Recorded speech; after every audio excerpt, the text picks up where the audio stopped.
उनका। Mic unmute कर दीजिए। डॉक्टर पौराणिक सर एमबीबीएस हैं, एमएस हैं, बहुत समय तक नाइजीरिया में भारत सरकार का प्रतिनिधित्व करते रहे हैं और आयुर्वेद, होम्योपैथी में भी बराबर इनका हस्तक्षेप है और शास्त्रों में गीता स्वाध्याय, उपनिषद स्वाध्याय के सत्र आप चलाते हैं। आपकी बहुत सारी खूबियाँ हैं, बहुत सारी पुस्तकें लिखी हैं, मैं आपको लिंक भी बाद में शेयर करूँगा। आज हमारा मार्गदर्शन करेंगे। अनूप जी आवाज़ आ रही है? हाँ सर, आ रही है। ठीक। मैं सर से निवेदन करूँगा पुनः आज के उद्बोधन के लिए। हाँ मित्रों, ये जो 3 दिन लगभग लगातार आप लोगों ने एक चिंतन का सुअवसर दिया। आप सब लोगों को मुझे लगता है भगवान जी ने चुन के अपने पास पकड़ रखा है। भगवान जी के एम्बेसडर हैं आप सब, उनकी ओर खुद चल रहे हैं और सबको ले जा रहे हैं। दैनिक जीवन में योग की जब अपन चर्चा करते हैं तो इसमें 2 प्रमुख चीजें हैं। दैनिक जीवन क्या, योग क्या। योग बड़ा व्यापक अर्थ वाला शब्द है। आप लोग तो 2 रूप में हैं, योग के शिक्षक भी और चिकित्सक भी हैं। इस अर्थ में आपको इस शब्द के बहुआयामी अस्तित्व का बोध होगा। वैसे सही पूछे तो ये दोनों बड़े खतरनाक लोग होते हैं, हमें लगता है, शिक्षक भी और चिकित्सक भी। हम लोग बड़े जोर से हीवादी हो जाते हैं बहुधा, this is what my opinion is. तो भैया, ओपिनियन जितना विस्तार हमारे ज्ञान का होता जाता है, ओपिनियन की बात कम होती जाती है और समझ में आता है, we gradually realise how little we know. अपने अज्ञान के ज्ञान से ज्ञान के प्रारंभिक सोपानों पर हम पहुंचते हैं। अब ये योग ही एक शब्द है। बांद्रे साहब के रूप में हम देख रहे हैं, ये और वर्मा साहब दोनों ने जीवन का बड़ा हिस्सा इसी में, इंदौर में खपा दिया, लोगों को योगी बनाए। और कितने लोगों के जीवन इनसे बदले होंगे, बदलते हैं। हम सब पे इतने अथाह बढ़िया कुंड से हम कितना ले पा रहे हैं, हमें ये देखना है। और क्या लेने से हमें जीवन में सार्थकता का बोध हो सकता है। पहले तो हम योग को देखें। योग के जो बहुत सारे स्वरूप हैं, उसमें 3 विशेष दृष्टियां कही जा सकती है। एक पतंजलि की, जो बड़ा सरल परिभाषा, कहीं परिभाषा की बात उस पर पतंजलि याद आते हैं। देखिए, योग चित्तवृत्ति निरोध, 3 शब्दों में उन्होंने योग को परिभाषित कर दिया। कोई भगवान से मिलना है कि नहीं मिलना है, क्या होना है, कहाँ पहुंचे, ये सब गौण है। पहुंचने की सारी धारणाएं वृत्तियों पर आश्रित है, तो सारी धारणाओं से परे जाना है। तो ये पतंजलि का दृष्टि है। गीता का समुद्र पे अधिक जोर है। और तीसरी दृष्टि जो कह सकते हैं वो योग वशिष्ठ या अष्टावक्र गीता उनकी कह सकते हैं। इन सब में पढ़ते हुए, ध्यान करते हुए, चिंतन करते हुए, वार्तालाप करते हुए तो बहुत भिन्नता लगती है। क्या कहीं ये सब एक बिंदु पर जा रहे हैं? क्या ये हमको किसी नित्य के जीवन में सहायक बन सकते हैं, हमें जो हमें जो बेस्ट है, जो सर्वश्रेष्ठ है, उसको पाने में? ये हम देखेंगे आज। तो योग के तो इन तीनों रूपों को हम संक्षिप्त में देखेंगे, पतंजलि योग, गीतोक्त योग और योग वशिष्ठ का योग। दैनिक जीवन को समझें। दैनिक जीवन हम सबका है, किंतु क्या सबका जीवन एक जैसा चलता है? पहली चीज, व्यक्ति का ही जीवन की बात कर रहे हैं। व्यक्तियों में भिन्नता होती है। भिन्नता के 2 प्रमुख केंद्र होते हैं, सोपान होते हैं, एक वय और एक व्यवसाय। 8 साल के शंकराचार्य वेदों में पारंगत हो गए, हम नहीं हो पाते। प्रयास करें तो मुश्किल लगता है, किंतु कुछ है जो सब में है। वो 8 वर्ष की अवस्था तक सबके मस्तिष्क का ग्रॉस रूप से देखें तो लगभग 99% बन चुका है। पूर्व जन्मों के संस्कार और क्षमता और इस जन्म की शिक्षा, उसमें से कितना उसको बढ़ा पाती, ये देखने की बात है। सामान्यतः हम अपने जीवन को, दैनिक जीवन को 4 स्थितियों में पाते हैं। बालक होते हैं तब शिक्षा चलती है, बालक होते हैं तब परिवार में और समाज में अपनी स्थिति के अनुसार जो श्रेष्ठतम दे सकते हैं, जो पाया उसे देने का प्रयास होता है। ये लेन देन आवश्यक है समाज में, इसे छोड़ के नहीं भाग सकते। देखें तो ये बड़ा विचित्र है, गीता और हम सब लोगों में बड़ी भिन्नता है। गीता में वो महापुरुष छोड़ के भागना चाह रहा था, तो भगवान ने समझाया कि भैया तेरा काम है, तेरे ऊपर ऋण है इन सबका। और हम लोग तो छोड़ना ही नहीं चाहते, पकड़े से जोर से पकड़े हुए हैं, छूट नहीं जाए कहीं। तो इनमें कहाँ सार्थकता हमारे लिए समझना पड़ेगा। पतंजलि एक्चुअली सही कहा जाए तो योग के एक बड़े उच्च आयाम की बात करते हैं। हम उसके 2/8 में योग को बैठाए बैठे हैं आज। एक स्टॉल्स करके एक बड़े साइकोलॉजिस्ट हुए वेस्ट के, पारासाइकोलॉजिस्ट, उनकी बड़ी अच्छी उपमा थी कि मनुष्य को भगवान ने तो 1000 महलों वाले राजमहल में भेजा था उसके जीवन के विकास के लिए, और हमें कोठरी में पड़े पड़े बिता देते हैं जीवन। आप सब लोगों की महिमा इसमें है कि योग नाम के इस प्रकाश के द्वारा व्यक्ति को जागरूक करते हैं कि एक बड़ा महल है जिसमें हम विकास पा सकते हैं। तो योग वय और व्यवसाय के हिसाब से दैनिक जीवन की भिन्नता होती है, और दैनिक जीवन की भिन्नता में कहाँ योग हमें लगातार किस रूप में परिवर्तित कर सकता है, हमें प्रोत्साहित कर सकता है, हमारी उन्नति में सहायक हो सकता है। ये देखें, योग को, योग शब्द के दोनों सामान्य अर्थ प्रचलित है। जो योग के पथ पे चल रहा है वो भी योगी है, और जो योग को प्राप्त कर चुका है वो भी योगी है। गीता 6/3 में योग पे आरूढ़ व्यक्ति को आरूढ़ कहते हैं। आरूढ़ योगी कर्म उसके लिए आवश्यक माना जाता है, और जब वो हो जाता है योगा कारणम उच्यते, जब हो गए तो इंद्रिय और मन का शमन हो जाता है। और इन दोनों में भिन्नता समझना पड़ेगी। योग की चित्त की वृत्तियों में सारा निरोध हो जाए हमारा, तो जगत का व्यवहार नहीं हो सकता। सविकल्प समाधि तक बीच बीच में इंटरमिटेंटली जगत के प्रति संबंध दिखाई देने लगे तो व्यक्ति व्यवहार कर सकता है।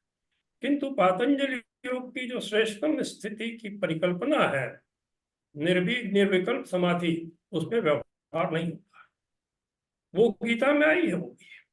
और योग दर्शन जो अपन पतंजलि है, योग वशिष्ठ को देखें तो उन्होंने उसको बड़ा अच्छे ढंग से 7 स्थितियों में, सोपानों में समझाया है। तो हम जीवन के किस क्षेत्र में किस तरह से योग को जीवन में नित्य जीते हुए इन सब सोपानों को पार कर सकते हैं, ये देखना है। हम सब 4 स्थितियों से गुजरे, ऐसा भारतीय संस्कृति कहती है। बालक, पालक, साधक और सिद्ध। पहले उसे आश्रमों में कहा करते थे, अब उसको सरल शब्द करते हैं अपन। वैसे साधक और सिद्ध जो वानप्रस्थ और सन्यासी होते थे, वो जगत से कुछ कट जाते थे। वानप्रस्थ तक तो वो जगत से जो मिल रहा होता है पिछला, उसको चुकाने में तब भी सहायक होते थे। सन्यासी से समझना लेना देना बड़ा मुश्किल जाता है, पर ये सब भी योग की उच्च स्थिति में जी रहे होते हैं। हम कहाँ क्या कर सकते हैं? देखिए, एक बालकों में भी भिन्नता है। स्कूल में जाने लगते हैं, primary, middle, higher secondary, graduate, PG, doctorate.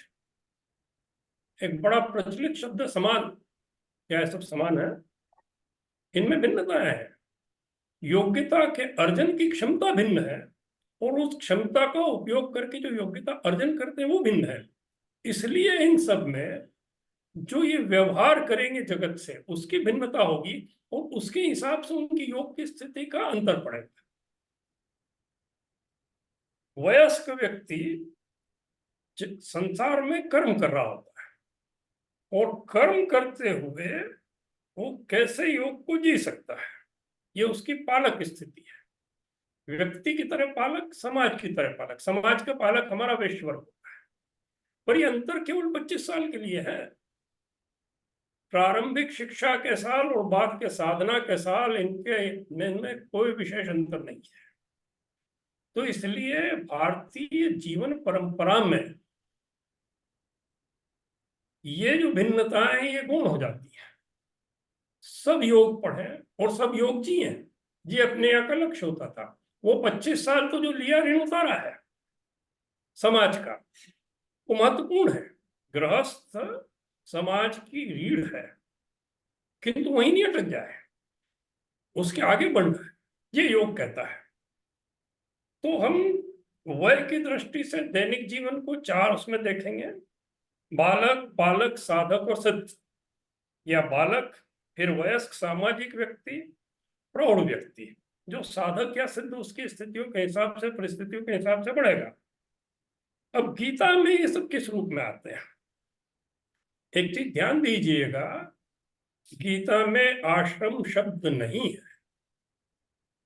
हम भारतीय चेतना को वर्णाश्रम धर्म के आधार पर प्रतिष्ठित मानते हैं। आश्रम बाद की भूमिका है।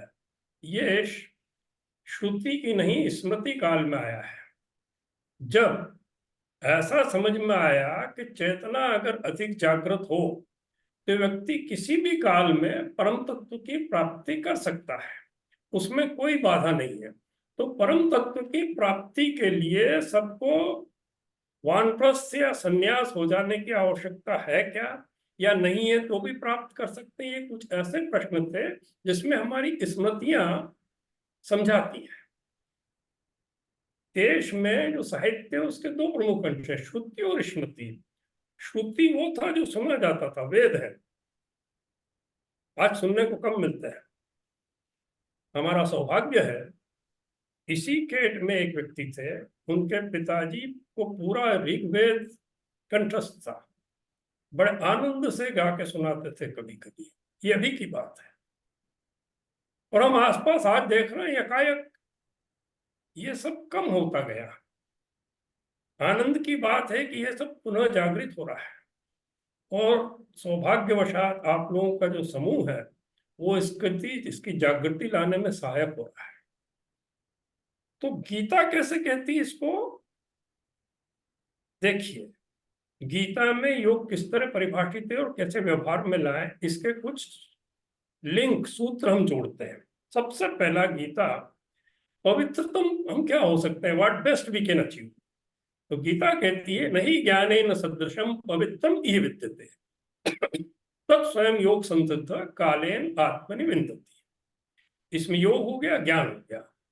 केवल योग अगर ज्ञान तक नहीं पहुंचता है तो अर्थहीन हो जाएगा। इसलिए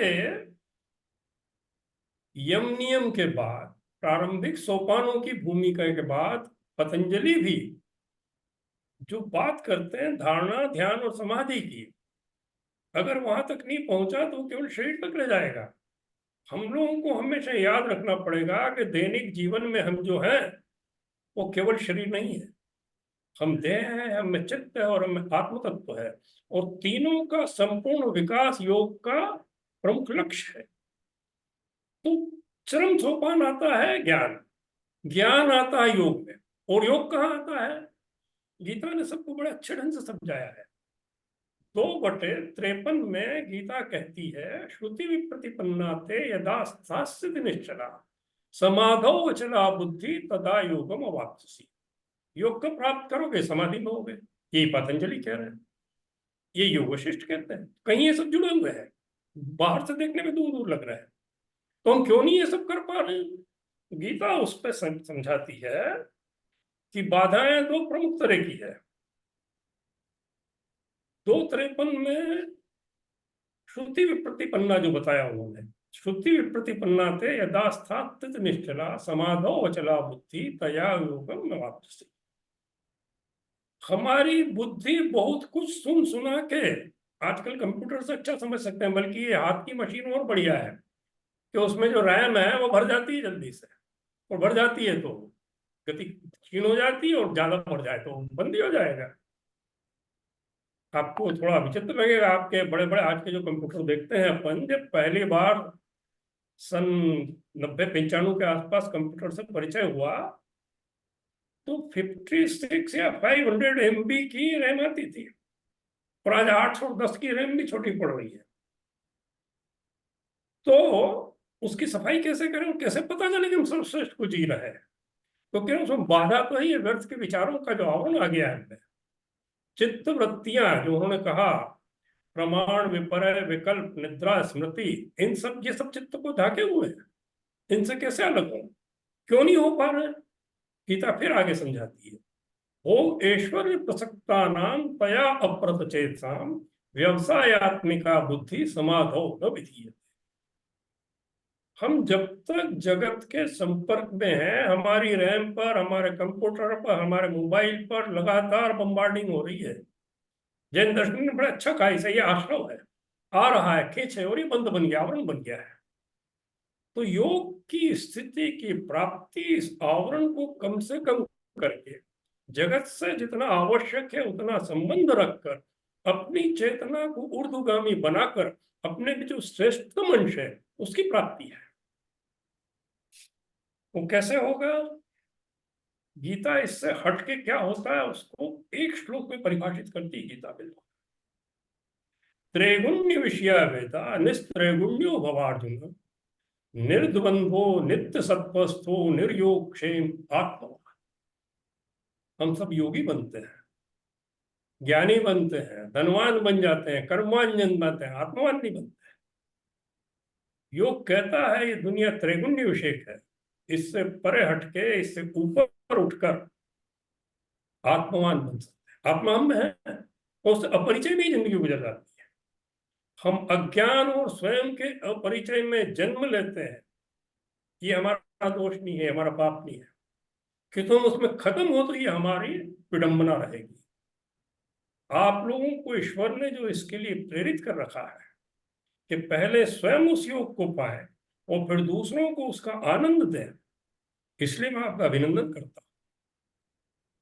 तो ये त्रैगुण्य विषय जो है, ये जगत है, इससे ऊपर उठ सके और आत्मवान बन सके, इसके लिए एक उसमें दो शब्द गीता में बड़े मजेदार आते हैं, योगक्षेम। आत्मवान के लिए कहते हैं योगक्षेम छोड़ देता है।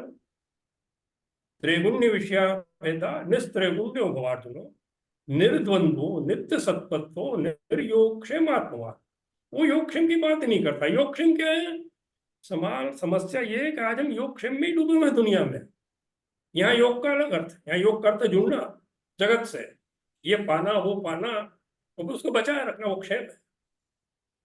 इससे बचने के लिए गीता एक अद्भुत श्लोक कहती है, अनन्याश्चिन्तयन्तो माम ये जना पर्युपासते तेषां नित्याभियुक्तानां योगक्षेममहम्यहम्। कि भैया तुम्हारी मूल आवश्यकता कितनी है? एक हमारा इस देह से योग है, इसमें क्या करना होता है? इसे चलाने के लिए जो सबसे महत्वपूर्ण तत्व है, उसके लिए भगवान ने चॉइस ही नहीं छोड़ी। हवा में अंदर कार्बन डाइऑक्साइड एक पर्टिकुलर लेवल पे एक्यूमुलेट हुई के साथ आई जाएगी।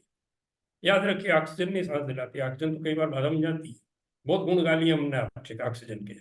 सांस चलती है अपान वायु के कारण, कार्बन डाइऑक्साइड के कारण। उसका लेवल जितना है होता है, उतनी प्राणायाम होता है, उतनी सांस के लिए भूख लगती है, तो भगवान ने खूब दे दी।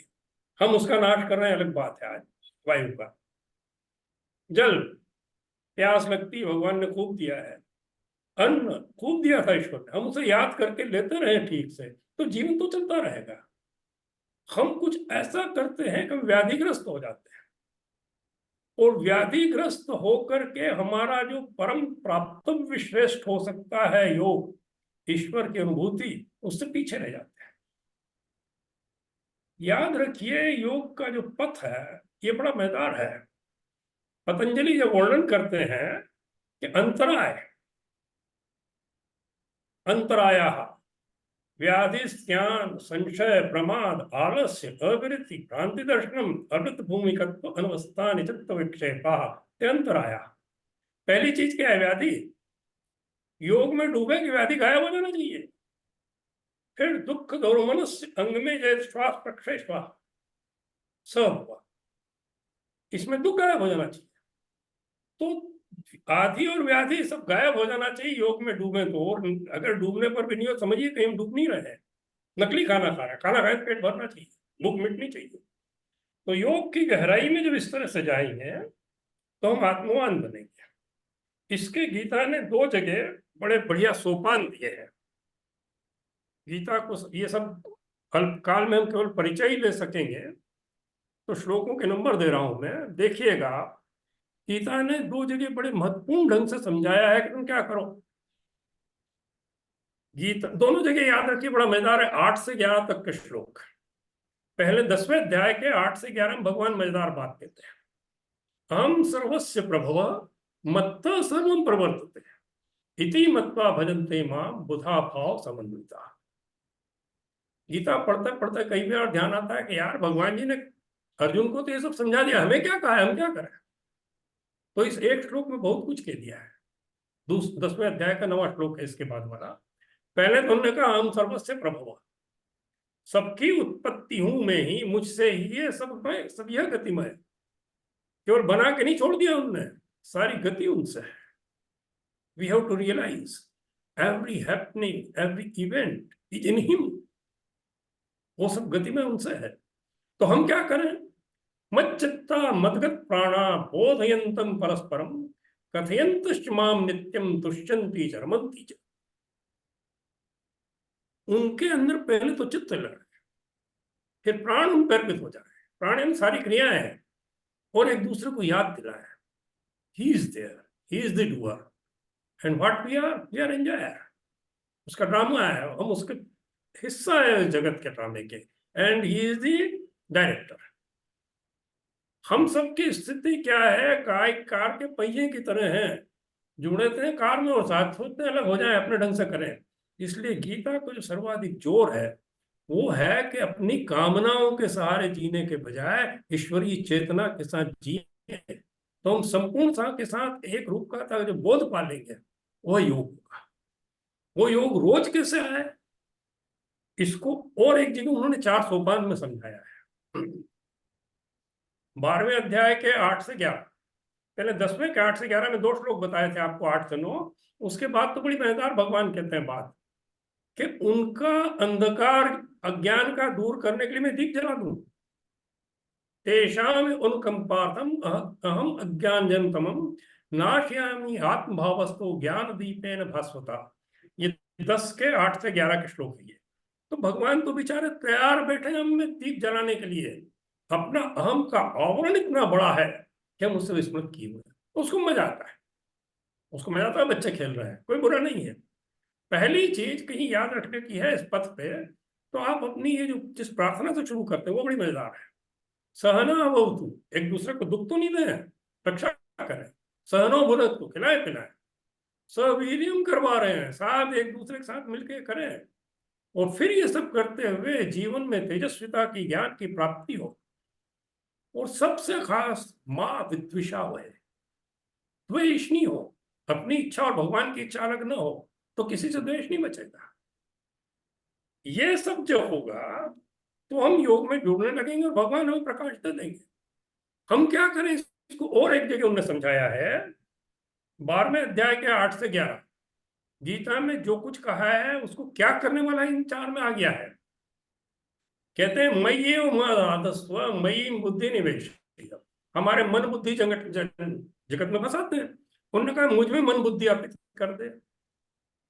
पर भगवान को मालूम था इतना आसान नहीं है। कहते हैं नहीं कर सके तो अभ्यास, ये करने का अभ्यास करो।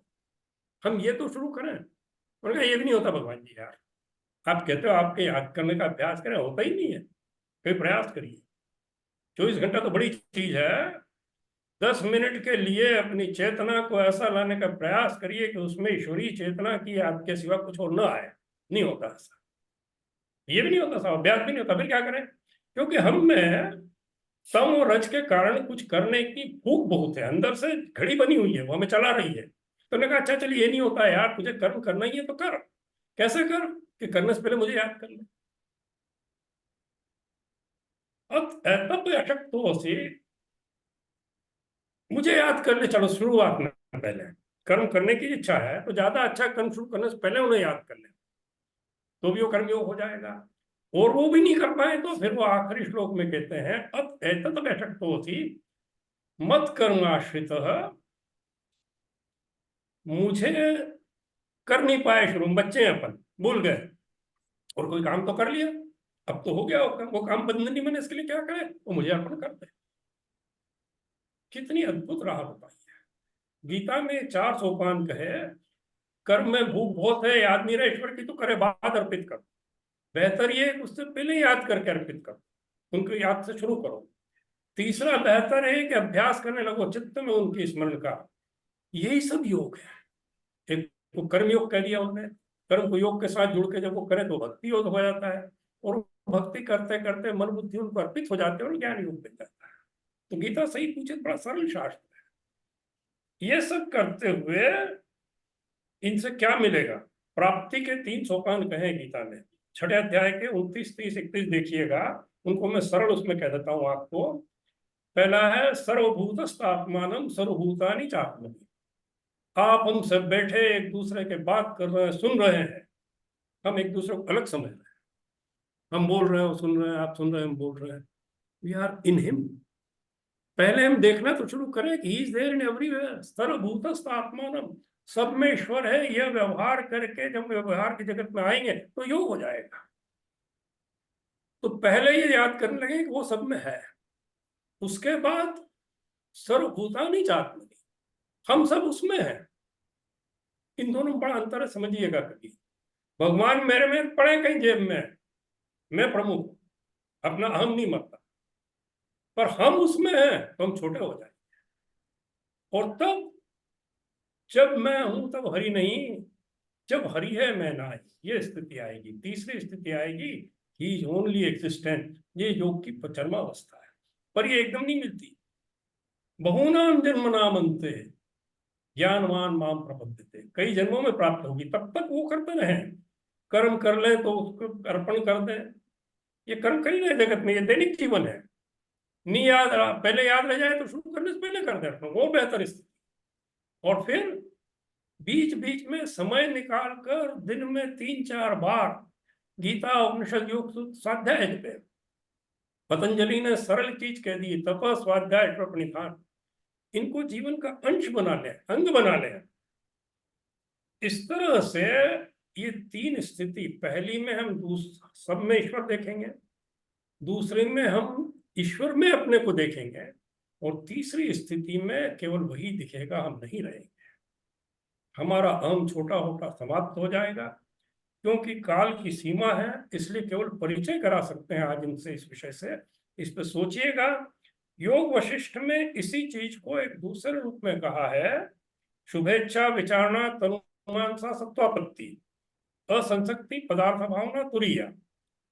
धीरे धीरे हम ये समझेंगे कि हम इस जन्म में सत्वापत्ति तो पा सकते हैं, मतलब कॉन्सेप्चुअल रियलाइजेशन, धारणात्मक आत्म साक्षात्कार हो जाएगा, स्पष्ट हो जाएगा कि धारणा क्या, हम क्या है। उसको जीने के लिए वो चेतना की स्थिति प्राप्त वो कराएगा। Let us leave upon him. हम सब एक दूसरे से आत्मता का बोध पाए और उसकी कृपा के लिए प्रार्थना करें, और हम सब मिलकर जो करेंगे वो उसकी कृपा से कर रहे हैं, ये सोचते हुए आनंद में डूबते हैं। हम सब प्रभु आनंद का आनंद लें। धन्यवाद, आपने सुना प्रेम पूर्वक, इसको जिए और उससे पालें, तो वो दैनिक जीवन योगमय हो जाएगा। धन्यवाद। बहुत बहुत धन्यवाद डॉक्टर गणेश राम पौराणिक सर। आपने विविध रूप से दैनिक जीवन में योग क्या होता है, ऐसे शास्त्रोक्त और गीता के रेफरेंस से बहुत अच्छी बात कही है। मुझे लगता है हमारे सारे योग प्रशिक्षक लोगों को उससे कहीं न कहीं दिशा निर्देश, मार्गदर्शन प्राप्त होगा। अनन्या चिंतयन्तो मां ये जना पर्युपासते, जो तप, स्वाध्याय, ईश्वर प्रणिधान की युक्ति बताई है, वो हम सब पालन करें, ये बहुत महत्वपूर्ण है। बहुत सारे चैलेंजेस और भी हैं हमारे साथ में। हमारे बीच में आज के अध्यक्षीय उद्बोधन के लिए डॉक्टर बी के बांद्रे सर जुड़ चुके हैं।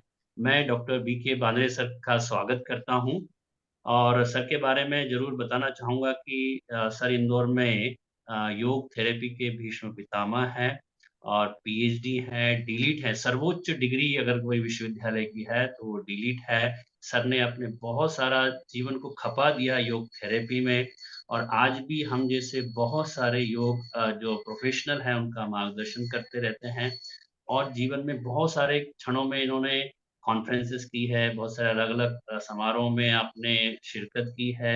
सर की बहुत अच्छी पुस्तकें हैं, ख़ास करके जीवन शैली को लेकर, वो ज़रूर आप पढ़िए। मैं डॉक्टर बीके बांद्रे सर से विनम्रतापूर्वक अनुरोध करूँगा कि आज के अध्यक्षीय उद्बोधन के लिए हमारे बीच में मार्गदर्शन दें डॉक्टर बीके बांद्रे सर। सर्वे भवन्तु सुखिनः, सर्वे सन्तु निरामया, सर्वे भद्राणि पश्यन्तु, मा कश्चित् दुःखभाग् भवेत्। आवाज आ रही है मेरी? Yes sir, yes. आ रही है आवाज़। Yes sir.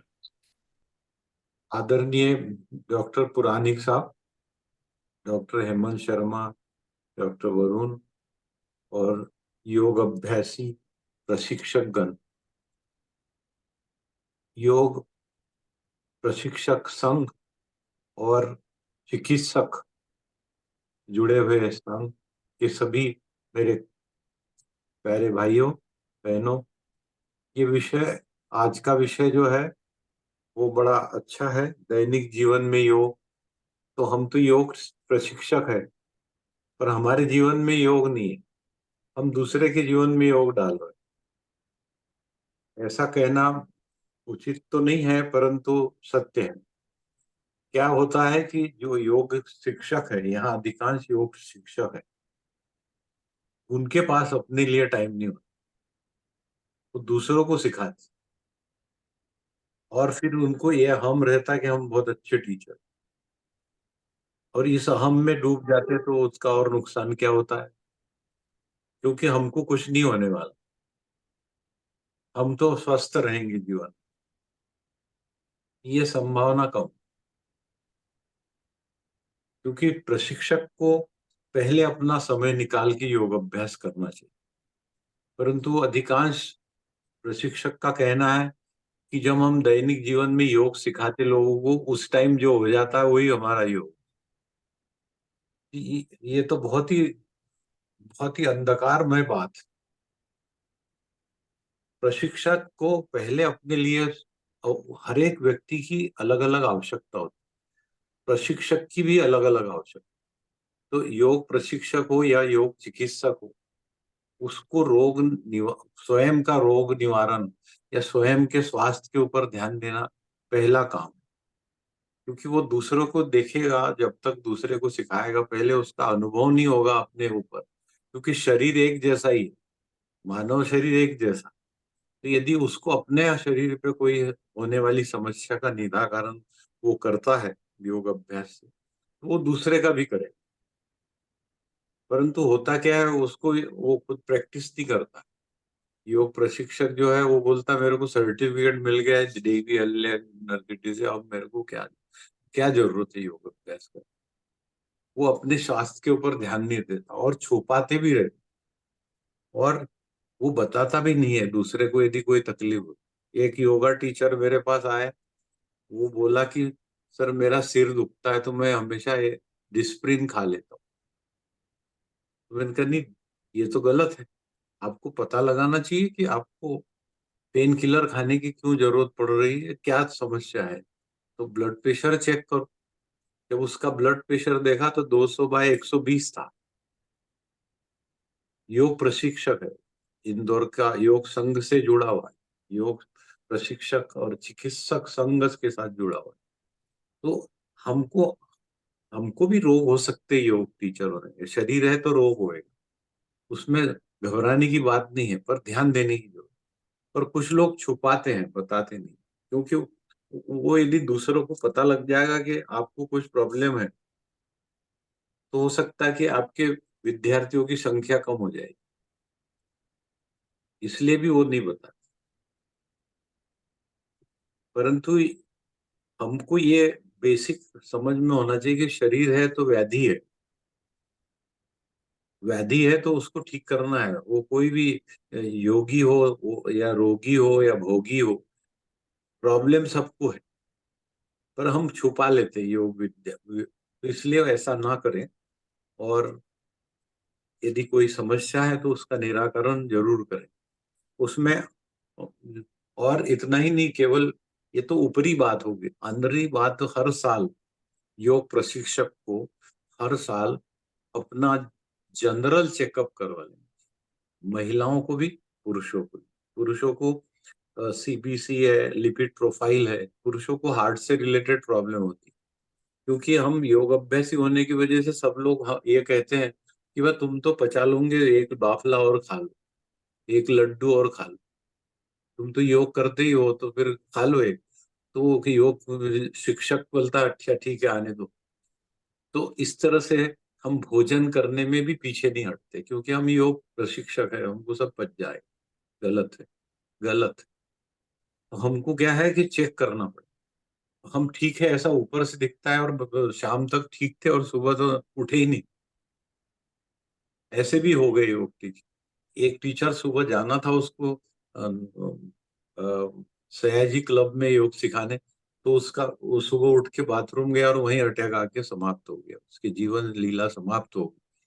तो मुझे फोन आया कि साहब ये क्लास लेने आप आ जाओ, क्योंकि हमारे टीचर का फोन आया कि वो समाप्त हो गए, बाथरूम में गिर गए, अटैक आ गई।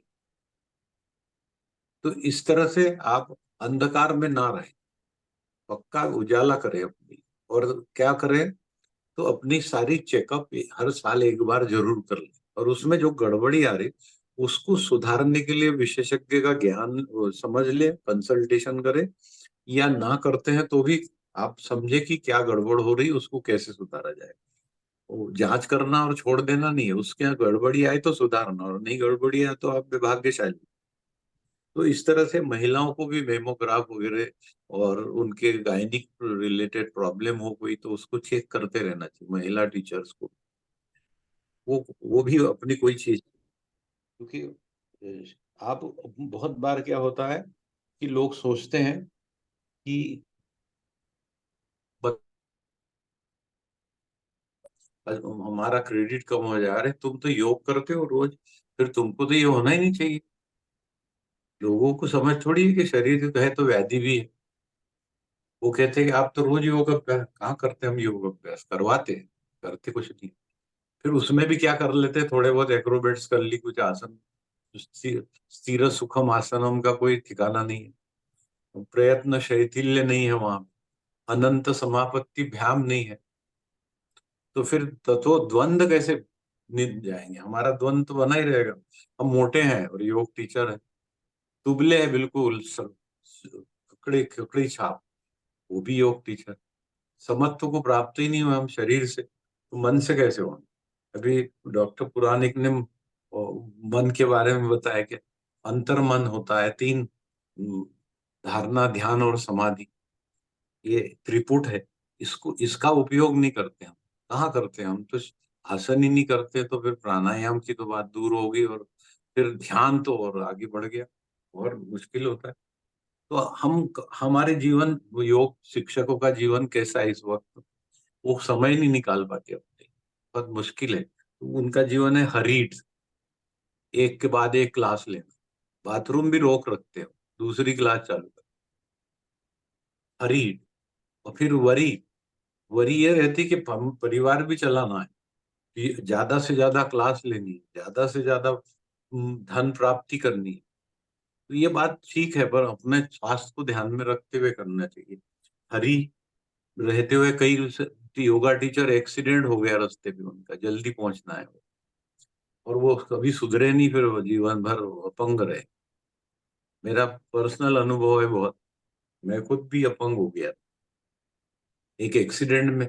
बिचौली मर्दाना की क्लास में, अग्रवाल पब्लिक स्कूल में क्लास लेने जा रहा था, तो एक ट्रक वाले ने मुझे फेंक दिया, तो मेरा लेफ्ट लेग का टिबिया टूट गया था, दो टुकड़े हो गए, 10 महीने लगे जो।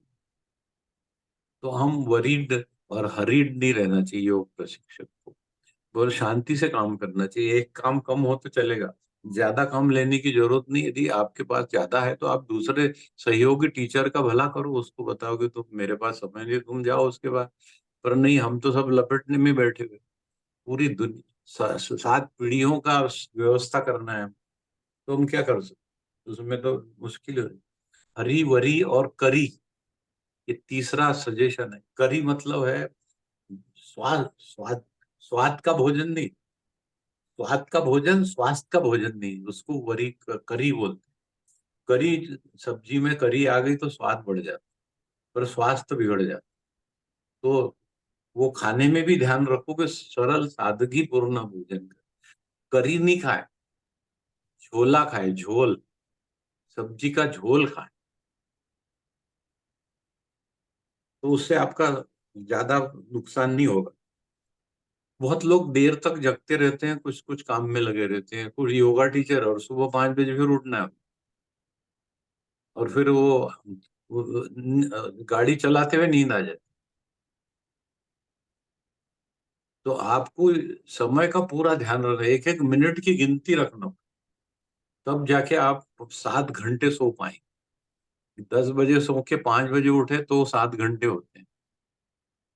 5 से 6 तक अपने लिए टाइम दो, 6:30 बजे फिर क्लास चलाओ।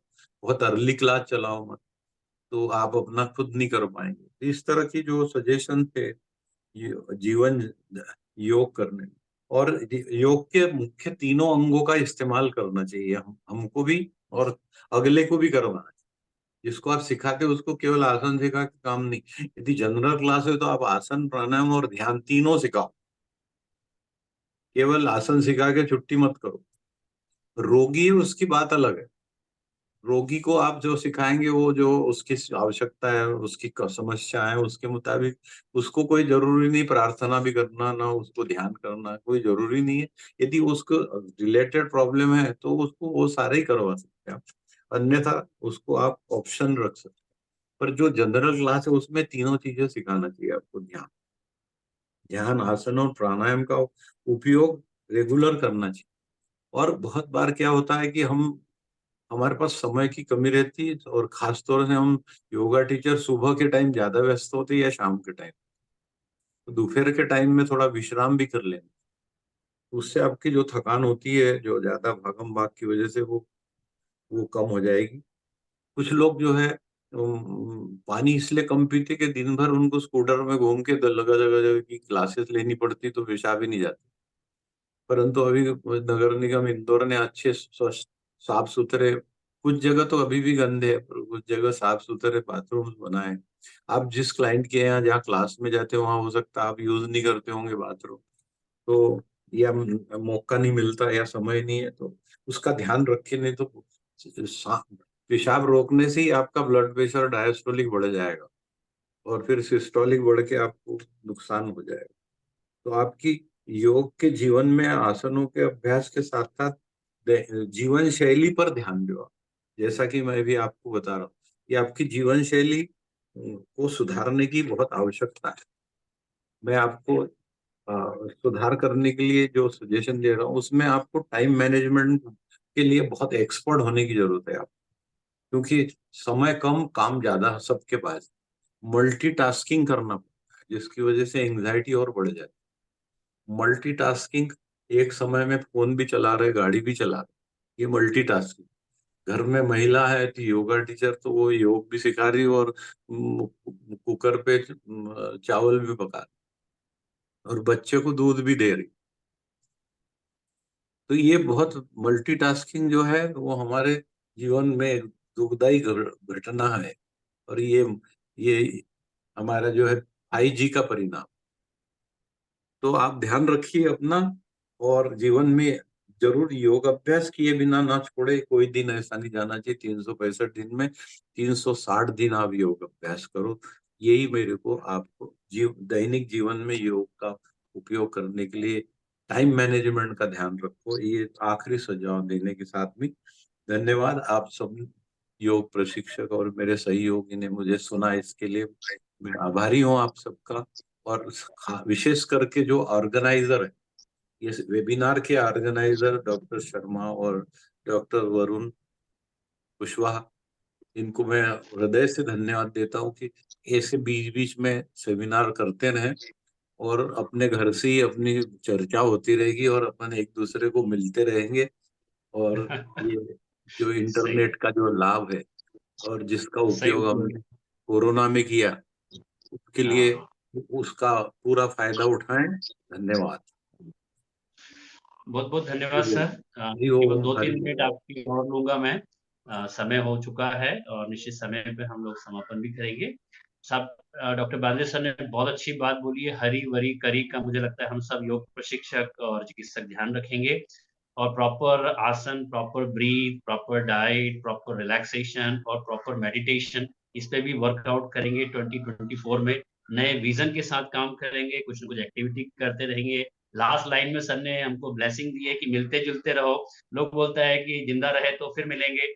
बांद्रे सर कहते हैं कि मिलते-जुलते रहोगे तो जिंदा रहोगे। तो हम सब लोग मिलते-जुलते रहें। ऑनलाइन तो बहुत अच्छा है इस प्लेटफ़ॉर्म का निश्चित रूप से कोरोना ने बहुत कुछ सिखाया है। वो सब चीज़ें हमने वहीं से सीखी है। अगली कड़ी में 2-3 मिनट का समय और हम आपसे लेंगे। हमारे बीच में डॉक्टर अनुराग सर आ गए क्या? डॉक्टर अनुराग शर्मा डीएवीवी से जुड़े हुए हैं। या जितेंद्र आपका वीडियो ऑन कर लीजिए, अगर आप जुड़ गए हैं तो मैं आपको को होस्ट कर दूंगा सर। डॉक्टर अनुराग शर्मा जी डीएवीवी से जुड़े हुए हैं या उसके पहले अगर मुझे जितेंद्र खिलावदिया जी दिखे हैं, जितेंद्र खिलावदिया जी से अनुरोध है, वो जीएसीसी से जुड़े हुए हैं, हमारे अध्यक्ष रहे हैं, मेरे बहुत अच्छे सहयोगी रहे हैं। जीएसीसी में बहुत हमने काम किया है सालों, कंधे से कंधा मिलाकर। मैं डॉक्टर जितेंद्र खिलावदिया जी का अभिनंदन करता हूँ इस प्लेटफॉर्म के माध्यम से। योग संघ को हम सब ने मिलकर बढ़ाया है, वो हमारे बीच में है। नव वर्ष के संदेश के रूप में एक उद्बोधन के लिए मैं जितेंद्र खिलावदिया जी को आमंत्रित करता हूँ। Doctor Jitendra Khilawadiya ji, arts and commerce college योग विभाग। धन्यवाद शर्मा सर। आवाज आ रही है मेरी? हाँ क्या सर, मेरी आप आवाज आ रही हाँ सर। हाँ, धन्यवाद शर्मा सर। आप सभी को मैं नववर्ष की बहुत बहुत शुभकामनाएं देना चाहता हूँ। और सबसे पहले मैं इस ऑर्गेनाइजेशन के जो अध्यक्ष हैं वर्तमान में, वरुण कुशवाहा जी, जिनको भी मैं धन्यवाद देता हूँ कि वो एक अच्छे कार्य की शुरुआत की नए वर्ष के साथ। और यही संकल्प रहे कि आप प्रयास करें कि हर माह एक वेबिनार का आयोजन करें किसी न किसी विषय को लेकर, और योग संघ से ज्यादा लोग जुड़े, यही आपकी हमारी शुभकामनाएं हैं। योग संघ से जुड़े हुए इस कार्यक्रम में हमारे Puranik sir, Bandre sir, doctor Hemant Sharma sir, Amit Gite ji और हमारे उपाध्याय मैडम, जो लोग भी सब इसको सुन रहे हैं उन सभी को बधाइयाँ। और कार्यक्रम बहुत अच्छा संपन्न हुआ। और मैं ये चाहूंगा कि बांद्रे सर ने जिस प्रकार से आज बताया कि आपको योग तो कराना ही है, पर स्वयं को बहुत अनिवार्य रूप से करना है। जब तक आप स्वयं नहीं करेंगे तब तक आप अनुभव नहीं कर पाएंगे कि आप सामने वाले को क्या कराना है। जब तक आपको नहीं पता तो आप कैसे आप किसी को करेंगे। तो सबसे पहले आपको अपना योग करना है और फिर किसी को कराना है। वो आपके लिए हमेशा महत्वपूर्ण रहेगा। अपेक्षा है कि सिर्फ योग से इनकम करने के आप सेवा भी करें और सब कार्य हुए। बाकी जो योग संघ है, आप जिस प्रकार की भी सेवा चाहेंगे, सहयोग चाहेंगे, हम सभी लोग हैं, जो लोग भी इसमें जुड़े हुए हैं, तमाम तरह के सहयोग योग संघ की तरफ से मिलते रहेंगे आप सभी को। धन्यवाद। इसी के साथ लावदिया जी, और आपके साथ काम करके मुझे बहुत मजा आया था और जीएसीसी में आप बहुत अच्छा काम कर रहे हैं। बहुत बहुत धन्यवाद। मेरे शॉर्ट अनुरोध पर आप जुड़े, बहुत बहुत धन्यवाद। कार्यक्रम की अंतिम कड़ी के रूप में आभार प्रदर्शन के लिए मैं योग संघ के बहुत ही एक्टिव और बहुत ही डायनेमिक हमारे श्री अमित जी गीते से निवेदन करूंगा।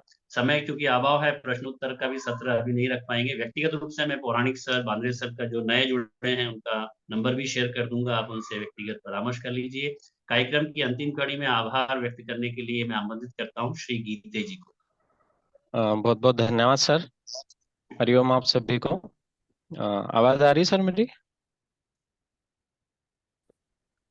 मैं अमित गीते, सचिव इंदौर योग प्रशिक्षक एवं चिकित्सक संघ, अपने हृदय तल से इस आभार प्रदर्शन का उत्तरदायित्व निभाते हुए आप सभी का बहुत बहुत आभार व्यक्त करता हूं। सर्वप्रथम मैं अपनी संस्था इंदौर योग प्रशिक्षक एवं चिकित्सक संघ की तरफ से आज के वेबिनार दैनिक जीवन में योग के मुख्य वक्ता डॉक्टर गणेश राम पुराणिक सर एवं डॉक्टर बीके बांद्रे सर का बहुत बहुत आभार व्यक्त करता हूं, जिन्होंने अपने अमूल्य समय में से कुछ वक्त हमें देकर विषय संदर्भित उद्बोधन के द्वारा हम सभी का बहुत बहुत ज्ञानवर्धन किया, हम सभी को बहुत प्रेरित एवं अनुग्रहित किया। हमें समय समय पर आप दोनों का मार्गदर्शन प्राप्त होता रहता है, इसलिए हम सभी आपके बहुत बहुत आभारी हैं। आभार की इस कड़ी में मैं आज के वेबिनार में उपस्थित समस्त श्रोताओं का बहुत बहुत हार्दिक अभिनंदन करता हूं और सहभागिता हेतु अपने अंतर्मन से आप सभी का आभार व्यक्त करता हूं। आप सभी के बगैर यह आयोजन अपनी सफलता के उच्चतम शिखर को छू भी नहीं सकता था। आपने पूर्ण अभिरुचि और तत्परता से यह वेबिनार अटेंड कर दैनिक जीवन में योग के प्रति अपनी जागरूकता का परिचय दिया। मैं आभार की इस श्रृंखला में संघ के प्रथम अध्यक्ष डॉक्टर हेमंत शर्मा सर एवं संघ के वर्तमान अध्यक्ष डॉक्टर वरुण कुशवाहा जी की कार्यशैलियों की प्रशंसा करते हुए उनका आभार व्यक्त करता हूं, जिनके सफल उद्देश्यपूर्ण एवं प्रासंगिक संयोजन द्वारा आज का वेबिनार साकार रूप ले पाया। आप दोनों को बहुत बहुत धन्यवाद। आभार की इस परंपरा को और आगे बढ़ाते हुए मैं संघ के तीनों मुख्य संरक्षकों doctor BK Bandre sir, doctor Shrimati Renu Bharkatiya madam एवं डॉक्टर SS शर्मा सर का संघ के सचिव के रूप में स्वागत एवं आभार व्यक्त करता हूं, जिनके मार्गदर्शन में संघ उत्तरोत्तर प्रगति कर रहा है।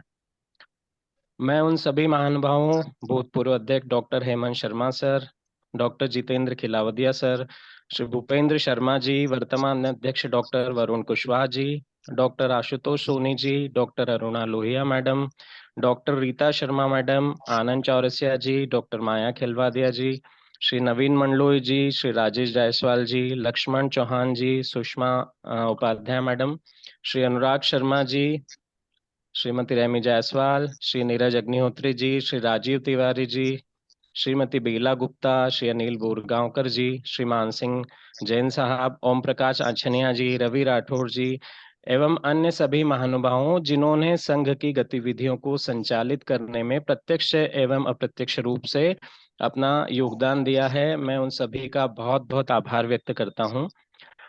आभार की यह परंपरा अधूरी रह जाएगी यदि हम स्वर्गीय श्री पंकज गुप्ता जी का संघ की ओर से आभार व्यक्त नहीं करें। आप संस्था के भूतपूर्व कोषाध्यक्ष थे, जिन्होंने पद संदर्भित एवं संघ के अन्य कार्यों का उचित रूप से पूर्ण निष्ठा के साथ निर्वहन किया।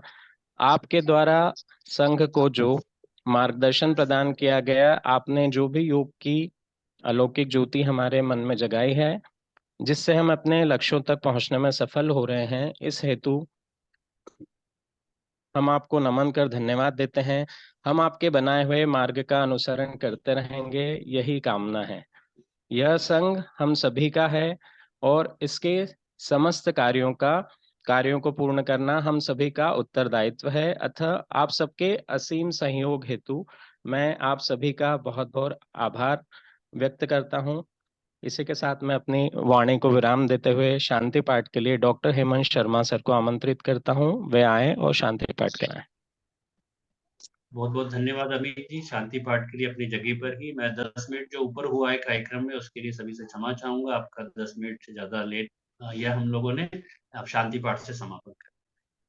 सर्वे भवन्तु सुखिनः, सर्वे सन्तु निरामया, सर्वे भद्राणि पश्यन्तु, मा कश्चित् दुःखभाग् भवेत्।